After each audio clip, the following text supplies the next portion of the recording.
ఏపీలో అంగన్వాడీ మున్సిపల్ కార్మికుల సమ్మెతో రాష్ట్ర వ్యాప్తంగా సేవలు నిలిచిపోయాయి. డిమాండ్ల పరిష్కారంపై స్పష్టమైన హామీ ఇచ్చేదాకా తగ్గేదే లేదంటున్నారు. అప్పటి వరకు ఆందోళన తీవ్రతరం చేస్తామని హెచ్చరిస్తున్నారు.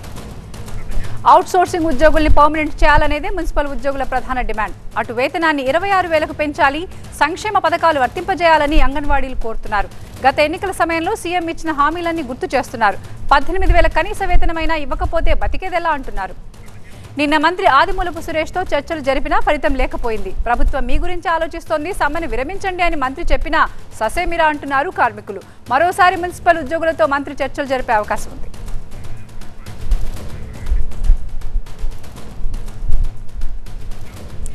దీనిపై మరింత సమాచారాన్ని మా ప్రతినిధి శివకుమార్ అందిస్తారు. శివకుమార్, చెప్పండి, అప్డేట్స్ ఏంటి? ఏపీ వ్యాప్తంగా కూడా సమ్మెల పర్వం కొనసాగుతూ ఉంది.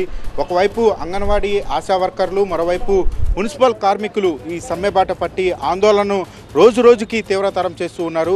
వారి యొక్క ప్రధానమైనటువంటి డిమాండ్స్ ఏంటనేది ప్రస్తుతం యూనియన్ నేతలు కూడా ఉన్నారు. మీరు ప్రభుత్వాన్ని ఇప్పటికే చర్చలు జరిపారు. అసలు మీరు ప్రభుత్వాన్ని ఏమడుగుతున్నారు? ప్రభుత్వం మీకు ఏమిస్తా అంటుంది? మున్సిపల్ శాఖ మంత్రులు డాక్టర్ ఆదిమూలపు సురేష్ గారు నిన్న చర్చలు జరిపారు. మేము ప్రధానంగా మొదటి నుంచి 4.5 ఏళ్ల నుంచి అడుగుతున్నది జగన్మోహన్ రెడ్డి గారు చెప్పినటువంటి హామీలు ఏవైతే ఉన్నాయో, ఉద్యోగాల పర్మనెంటు, సమాన పనికి సమాన జీతం, 26,000 రూపాయల జీతం ఇవ్వమని అడుగుతున్నాం. సిపిఎస్ రద్దు చేయమని అడుగుతున్నాం. ఏ ఒక్కటి కూడా కొత్తది కాదు. వీటి మీద పదే చర్చలు జరుపుతున్నారు. 4.5 సంవత్సరాలుగా కాలయాపన చేశారు. నిన్న కూడా చర్చల్లో సారాంశం ఏమిటి? ఏమీ మిగల. అందుకే మేము చెప్తున్నాం ఈ ప్రభుత్వానికి, ఇప్పటికైనా చిత్తశుద్ధి ఉంటే, ప్రజల ఆరోగ్యం పట్ల, పర్యావరణం పట్ల మీకు చిత్తశుద్ధి ఉంటే తక్షణం జాయింట్ మీటింగ్ జరపండి, సమస్యలు పరిష్కారం చేయమని చెప్పి అడుగుతా ఉన్నాం. అంటే చర్చలు జరిపింది కదా ప్రభుత్వం, మీకు ప్రభుత్వం ఏమిస్తా ఉంటుంది? ప్రభుత్వం చెబుతుంది అసలు విషయం దాటేసి కేవలం ఇంజనీరింగ్ కార్మికులకి హెల్త్ అలవెన్స్ వచ్చే వాళ్ళకి లేకపోతే జీవో నెంబర్ 30 సవరిస్తూ ఉంటున్నారు. అసలు విషయాన్ని పక్కదారి పట్టిస్తున్నారు. ముఖ్యమంత్రి గారు చెప్పినటువంటి వాగ్దానాల సంగతి అడుగుతుంటే నీళ్లు నములుతూ ఉన్నారు. నీళ్లు నమలటం కాదు, మళ్ళీ ఎన్నికలకి వెళ్ళేలోపు ఈ జీవోల్ని ఏమైతే ముఖ్యమంత్రి గారు చెప్పారో అవి అమలు చేస్తారో చేయండి. అవి కాకుండా మంత్రి గారు మమ్మల్ని బయటికి పంపించి ఆయన చెప్తానే చూస్తే సమ్మె పెద్దగా జరగట్లేదు అన్నాడు. 123 మున్సిపాలిటీల్లో సమ్మె ఎన్ని చోట్ల జరుగుతుందో చెప్పట్లా. 41 చోట్ల జరగలేదన్నాడు. 41 చోట్ల జరగలేదంటే 82 చోట్ల సమ్మె జరుగుతుంది. మరి మంత్రి గారి మాటల్లోనే 82 చోట్ల సమ్మె జరిగితే 41 చోట్ల ఆయన చెప్పిన లెక్క 48,700, 9,162 మంది సమ్మెలో ఉన్నారంటారు. 41 మున్సిపాలిటీలో మిగతా 30,000 మంది ఉన్నారా?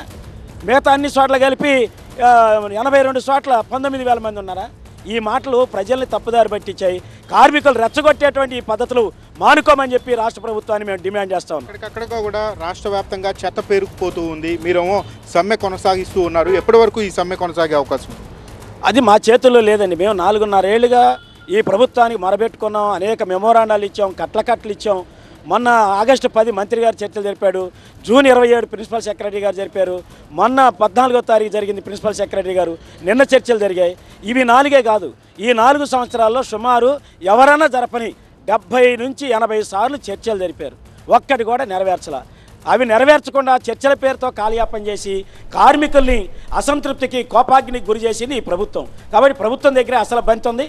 ప్రభుత్వం కనుక త్వరపడి సమస్యలు పరిష్కరిస్తే ప్రజలకు అసౌకర్యం ఉండదు. లేదు ప్రభుత్వం ఇట్టే రెచ్చగొట్టే పని అయితే 31వ తారీఖు నుంచి మంచినీళ్లు, కరెంటు, అన్ని రకాల సేవలను బంద్ చేయాలని చెప్పేసి మేము తీర్మానించాం. ఇతర సంఘాలకు కూడా మేము విజ్ఞప్తి చేస్తూ ఉన్నాం. సమ్మెకు దూరంగా ఉన్న సంఘాలు కూడా ఇప్పటికైనా కార్మికులందరూ ఆందోళనతో ఉన్నారు, కసితో ఉన్నారు, కోపంతో ఉన్నారు. ఈ ప్రభుత్వం మీద పోరాటానికి సిద్ధంగా ఉన్నారు.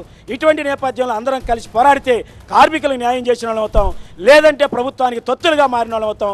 దీన్ని గుర్తించి అన్ని సంఘాలు సమ్మెలోకి రావాలని విజ్ఞప్తి చేస్తాం. ఇది వాళ్ళ యొక్క న్యాయమైనటువంటి సమస్యలను ప్రభుత్వం వెంటనే పరిష్కరించాలి.